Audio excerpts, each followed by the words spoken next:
वाह,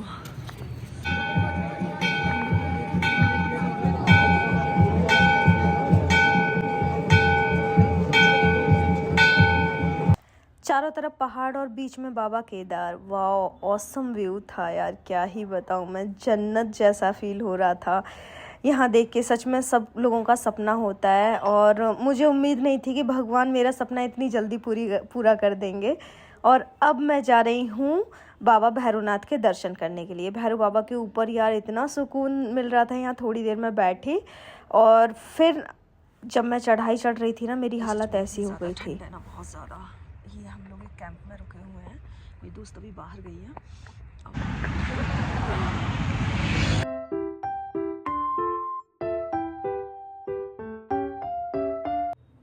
बम बम भोले गाइस। सो मेरा last vlog आप लोगों ने देखा ही, उसके बाद हम लोगों ने चढ़ाई स्टार्ट कर दी थी और बीच बीच में इतने प्यारे प्यारे व्यू आपको देखने को मिलेंगे, झरने, पहाड़, यार बहुत ज़्यादा सुंदर सुंदर।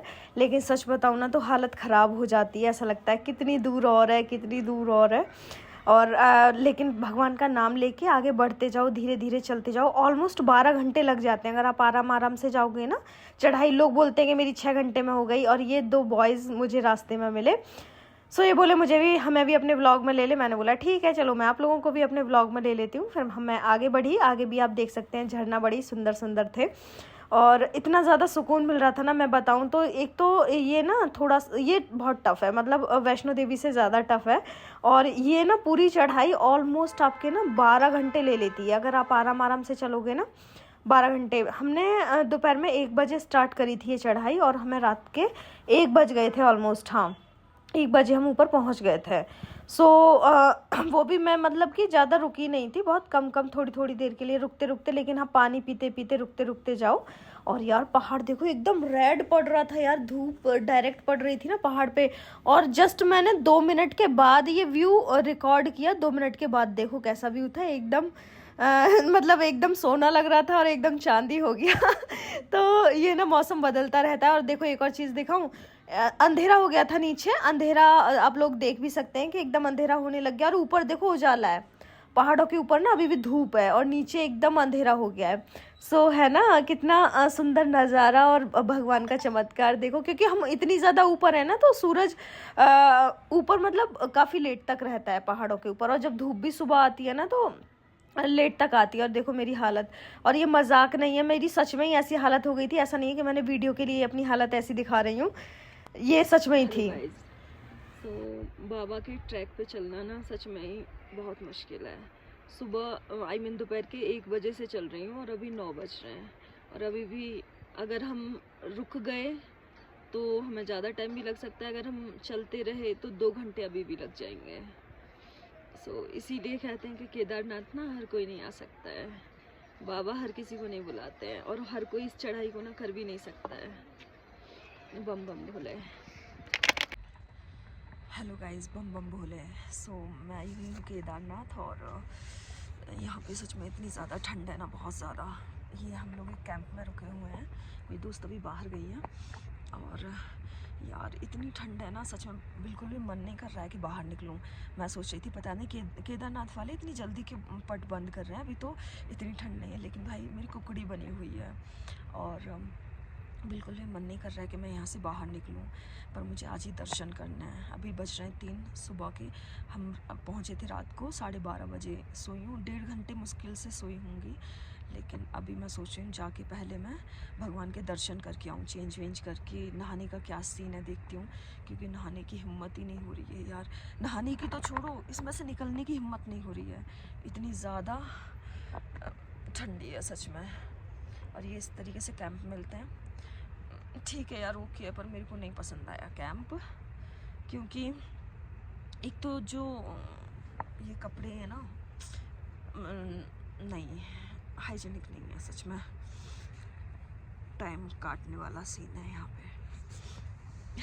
होटल का हमें पता नहीं था, कुछ लोग और भी थे साथ में, तो सब लोगों ने मिलके ये कैंप किया है और नहीं पता था कुछ भी।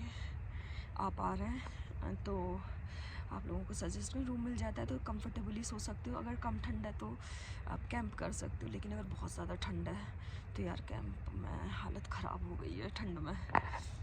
सच्ची में। चलो अब चलते हैं मंदिर में, कोशिश करती हूँ दर्शन कराती हूँ आप सबको। मैं अपनी टेंट की हालत दिखाती हूँ, इसमें खोल रही हूँ। देखो ये बर्फ़ जमी हुई है, ये देखो ये बर्फ़ जम रही है यार इस पे टेंट के ऊपर। फिर मैं निकली टेंट के बाहर, मैंने सोचा नहा लें जल्दी जल्दी। और गाइस आपको ना गर्म पानी मिल जाएगा, तो 50 रुपये बाल्टी मिल जाएगा। वैसे वो आपको ज़्यादा भी बोल सकते हैं 100 रुपये, लेकिन उनसे बार्गेनिंग करना, 50 रुपये में दे देंगे।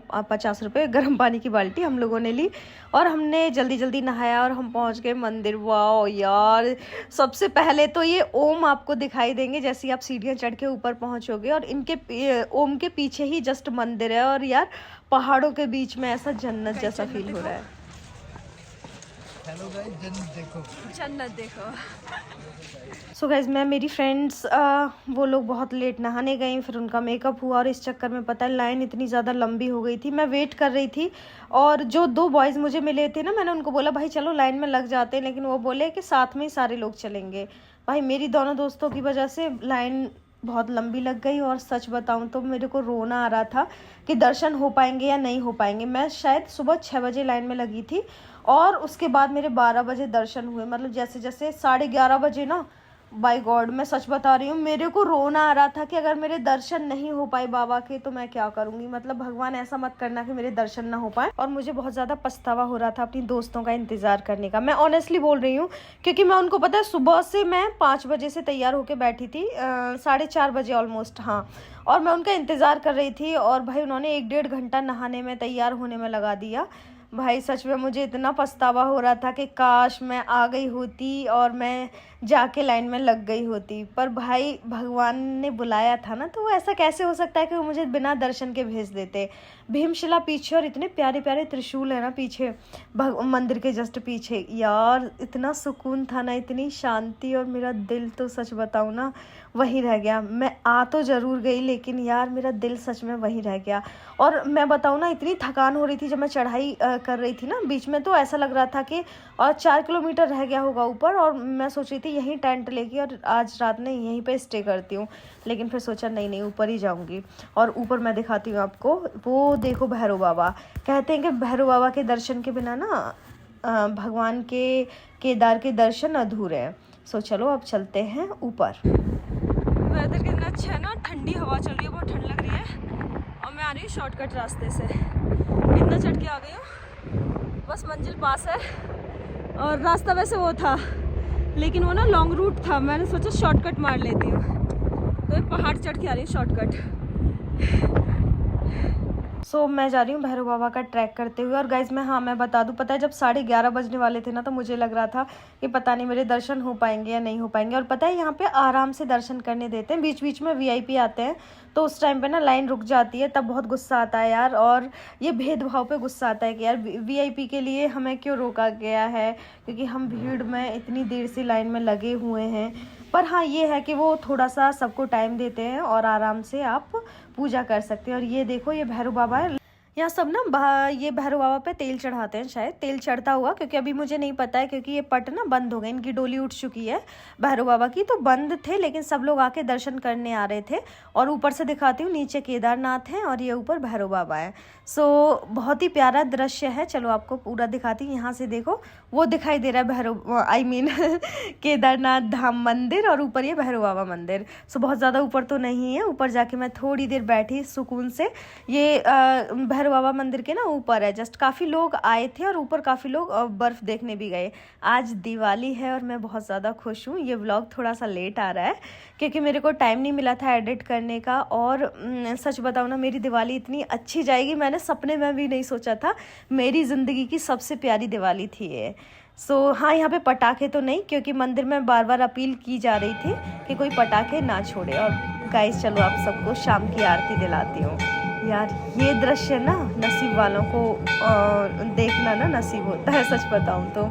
सो मैं तो सच में बहुत अपने आप को लकी मानती हूँ कि मैंने बाबा केदार की ये आरती ली। मैंने उनको हग भी किया था, पता है, दिल से गले लगाया मैंने उनको, और मेरे को इतना सुकून मिला ना, बहुत ज़्यादा, मैं बता नहीं सकती। यहाँ आने के बाद मेरे को रोना आ रहा था, ऐसा नहीं कि मैं मतलब कुछ गलत रोना आ रहा था, मेरे को रोना आ रहा था कि मैं क्यों आ गई, मैं वहीं क्यों नहीं रुक गई। पता नहीं मेरे को अजीब अजीब सा हो रहा है, मैं सच बता रही हूँ, पता नहीं कैसा हो रहा है। और मेरा दिल कर रहा है ना कि मैं वापस जाने के लिए। कहते हैं ना जब आप बहुत ज़्यादा थक जाते हैं या स्ट्रगल्स होती है तो आप सोचते हो कि उस जगह नहीं जाओगे वापस दोबारा। लेकिन सच बताऊँ ना, केदारनाथ आने के बाद ना मेरा दिल आने के तुरंत बाद ही मेरे पैर थक रहे थे और मेरा दिल कर रहा था मैं क्यों नीचे उतर के आ गई, चलो वापस से ऊपर चढ़ जाती हूँ, चढ़ाई करती हूँ। दिल से बता रही हूँ और ऑनेस्टली बता रही हूँ। ये मेरी दिवाली का पहला दिया जो कि बाबा केदार के नाम से मैंने जलाया। सच में बता रही हूँ, मेरी ज़िंदगी में इतनी सारी तकलीफ़ें हैं ना, लेकिन यहाँ के मुझे को इतना सुकून मिला ना, और ऐसा लग रहा है कि मेरी सारे गम, सारे दर्द, सारी तकलीफ़ें चली गई हैं। और ये देखो यहाँ पे ना बाबा ने ये मेरे को भभूत लगाई यार, इतनी अच्छी खुशबू थी ना इसमें, बहुत अच्छी, मैं आपको बता भी नहीं सकती। इन्होंने मुझे थोड़ी सी दी भी जो कि मैं लेके भी आई हूँ। हेलो गाइस, सो अब हो गया है वापस लौटने का टाइम। मैं कर रही हूँ रिटर्न यानी वापसी की तैयारी, वो भी सोलो, क्योंकि मेरे दोस्तों को पहले जाना नहीं था, फिर जाना था और वो अब मेरे से आगे हैं। सो पर न, हमेशा दूसरों पर डिपेंड नहीं होना चाहिए ना।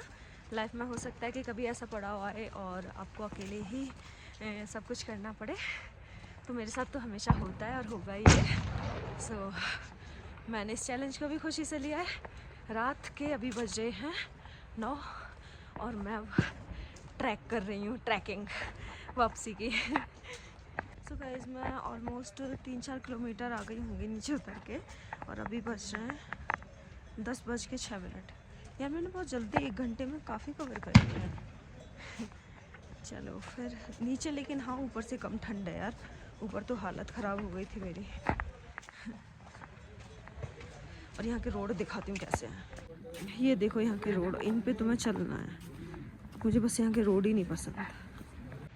सो गाइज अभी बज रहे हैं 2:21 और अभी शायद 3-4 किलोमीटर और रह गया है।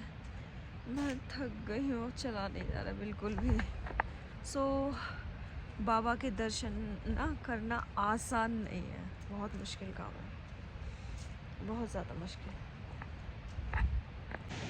सो गाइज मैं नीचे तो फ़िलहाल उतर आई हूँ, लेकिन अब मैं टैक्सी ढूंढने जा रही हूँ। टैक्सी के लिए भी यहाँ से वो रहा टैक्सी स्टैंड, इतना पैदल। पता है मेरे पैर ना एकदम काम करना बंद कर दिए हैं बहुत। Hello guys, Ram Ram ji. सो मैं आ गई हूँ सोनप्रयाग, क्योंकि वहाँ से ना डायरेक्ट बस नहीं मिलती है, तो मैं सोनप्रयाग आना पड़ेगा, यानी 1-1.5 किलोमीटर का ट्रैक करके। सो ट्रैकिंग कर करके मेरी हालत हो गई है पंचर, और ये है बस स्टैंड सोनप्रयाग का। यहाँ से मिलेगी बस हरिद्वार की। सो मैं वही लेने के लिए आई हूँ। वेदर और व्यू तो औसम है। ये ट्रिप थी तो हम मतलब हम दोस्तों की, लेकिन एट द एंड वो सोलो ट्रिप में कन्वर्ट हो गई। बट मज़ा आया, हर पल को एंजॉय करना चाहिए, क्योंकि नहीं पता यार, ज़िंदगी अकेले ही जीनी है, तो दूसरों पर डिपेंड नहीं होना चाहिए। सो मैंने यही सीखा इस ट्रिप से। सो गाइस जैसे ही मैं बस में बैठी ना, मुझे ये अनजान लोग मिले, यानी ये दीदी मिली और इनके ये पूरा ग्रुप था। दीदी और उनके हस्बैंड थे साथ में, और ये दीदी हैं और उनके हस्बैंड ने, और ये जो और लोग हैं ना, ये दीदी को अनजान लोग मिले थे और इनके ग्रुप में शामिल हो गए। ये एक पहाड़ी है, मतलब कि केदारनाथ है ना, वहीं पे किसी गाँव से है।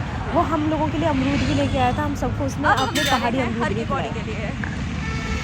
और अब हम लोग जा रहे हैं नहाने के लिए। हमने सोचा कि यार जब आए हैं, हरिद्वार उतरे ही हैं, तो क्यों ना। और मेरी ट्रेन 5 बजे की थी, तो मैंने सोचा कि चलो। तो गाइस हम लोगों ने खाया है यहाँ पे क्या, पानी पूरी और टिक्की, लेकिन भैया का बहुत अच्छा था। ये है हरिद्वार, भैया का हरिद्वार न्यू चाट भंडार, बहुत टेस्टी। पानी मुझे बहुत टेस्टी लगा, और आलू टिक्की भी। और दीदी हाय,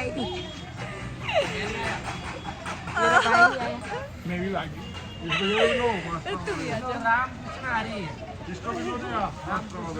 ऐसा बना रहे भैया, बना रहे बहुत मस्त बना रहे रेसिपी। और सच बताऊँ ना, इस ट्रिप ने मुझे बहुत कुछ सिखाया। ये है टिक्की वाले भैया, सच में इनकी टिक्की और पानी पूरी दोनों ही इतने टेस्टी थे, बहुत ज़्यादा। अगर आप भी हरिद्वार जा रहे हैं ना, हर की पौड़ी के पास ही है, तो ज़रूर खाना। और भाई बताऊँ, मैं इतनी थक गई थी, पता है टीटी मेरी टिकट चेक करने के लिए आया मैं इतनी बेहोश होकर सो रही थी कि टीटी को लगा मैं मर गई हूँ। सच में टीटी और वो चाय बेचने वाला दोनों भाई मेरे को उठा रहे, और ये अंकल आंटी इधर सो रहे थे।